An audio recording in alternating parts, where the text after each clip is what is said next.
Bismillahirrahmanirrahim. Assalamualaikum warahmatullahi wabarakatuh.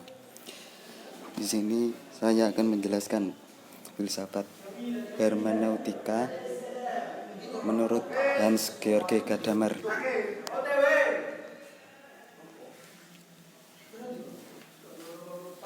Pengertian hermeneutika. Secara etimologi, hermeneutika berasal dari kata kerja Yunani hermeneu yang memiliki 3 makna dalam tradisi Yunani, yakni menjelaskan, menerjemahkan, dan mengekspresikan. Kata hermeneuin diserap ke dalam bahasa Jerman menjadi hermeneutik, dan dalam bahasa Inggris menjadi hermeneutics, sedangkan dalam bahasa Indonesia menjadi hermeneutika. Video. Secara epistemologi, hermeneutika itu kerjanya sama, tetapi cara kerjanya berbeda. Kerjanya sama, tapi cara kerjanya berbeda.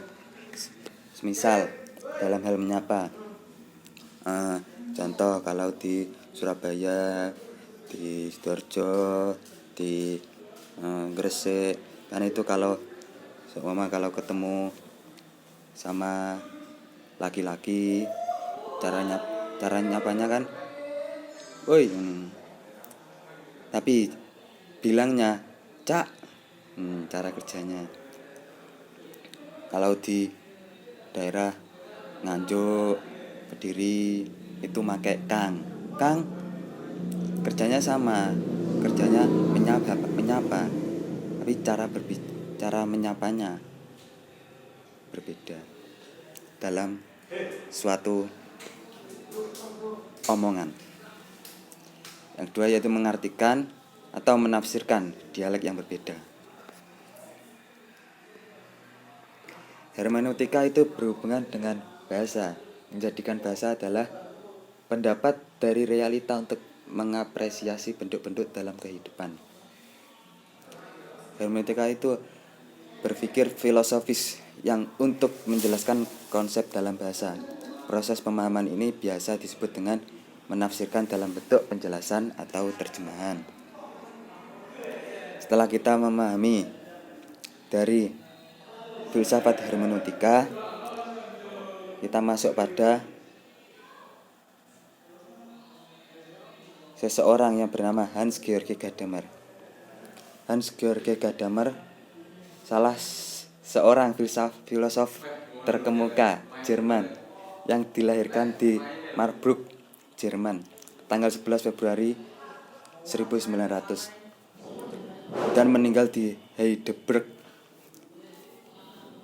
Dengan begitu, Gadamer dianugerahi umur yang panjang, yakni 120 tahun. Gadamer tumbuh dalam keluarga akademis dan agamis karena ayah Gadamer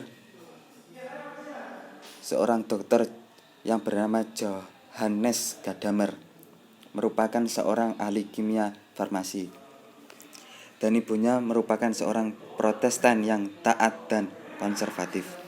Namun agama tidak terlalu mempengaruhi pemikiran dan diri Gadamer sehingga dia menjadi penganut agama nalar. Pemikiran Hans Georg Gadamer.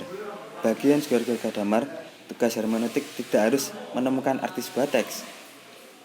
Interpretasi bagi Gadamer tidak sama dengan mengambil suatu teks kemudian mencari arti sebagaimana yang diletakkan oleh pengarang ke dalam teksnya. Gadamer menegaskan bahwa setiap pemahaman kita senantiasa merupakan suatu yang bersifat historis, dialektis, dan kebahasaan.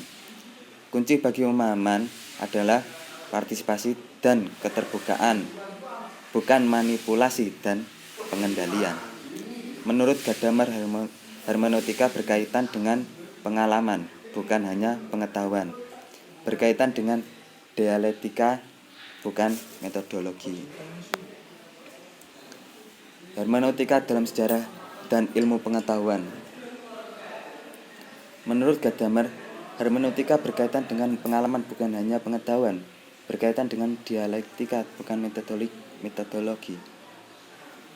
Singkatnya, Kerangka pemikiran dan pengetahuan manusia dibentuk dan mewujud dalam seluruh proses sejarah.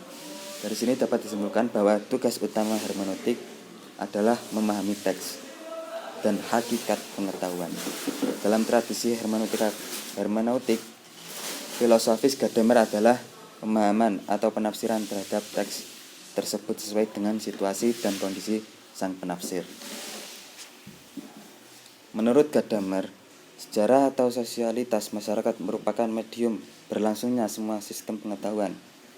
Sejarah sendiri merupakan sebuah perjalanan tradisi yang ingin membangun visi dan horizon kehidupan di masa depan. Hermeneutika seperti yang digambarkan oleh Gadamer memperanggapkan pengetahuan yang bersifat steril, bersih, dan dari jejak kepentingan yang menindas. Pandangan Islam terhadap hermeneutik Hans-Georg Gadamer. Dalam dunia pemikiran Islam, terutama konsep interpretasi Al-Quran, hermeneutika tidak dengan mudah dapat diterima. Setidaknya ada beberapa alasan penolakan hermeneutika untuk diterapkan dalam penafsiran Al-Quran. 1. Dari aspek perkembangan historisnya. Perkembangan ceritanya, hermeneutika berasal dari tradisi Kristiani, Protestan, Barat, dan filsafat. Dan jika ditarik lebih ke belakang, hermeneutika berasosiasi dengan cerita Dewa Hermes, si penerjemah bahasa dewa, yang sama sekali tidak dapat disamakan dengan wahyu yang diterima oleh Nabi Muhammad SAW. Yang kedua yaitu kemapanan tradisi penafsiran Al-Quran dalam dunia Islam yang dinilai tidak memerlukan lagi tawaran baru hermeneutika. Kehancuran yang ketiga yaitu kerancuan hermeneutika. Kerancuan hermeneutika ketika berhadapan dengan otentisitas Al-Quran. Hermeneutika hanya berpusat pada teks, interpretasi, dan autentik saja, sehingga ia tidak mengenal otoritas interpretasi sebagaimana dalam ilmu tafsir, yaitu mengenai siapa dan apa yang paling memiliki otoritas interpretasi. Dan tidak dengan mudah siapa saja dapat melakukan penafsiran pada seluruh teks, seperti Alif Lam Mim dan lain-lain, terutama seluruh teks Al-Quran. Apalagi teori hermeneutika yang menganggap bahwa penafsir dapat mengerti lebih baik dibandingkan penulis sendiri, karena dalam Al-Quran diketahui terdapat ayat yang tidak dapat ditafsirkan oleh siapapun, sejenius apapun dia. Sekian dari saya, kurang lebihnya mohon maaf.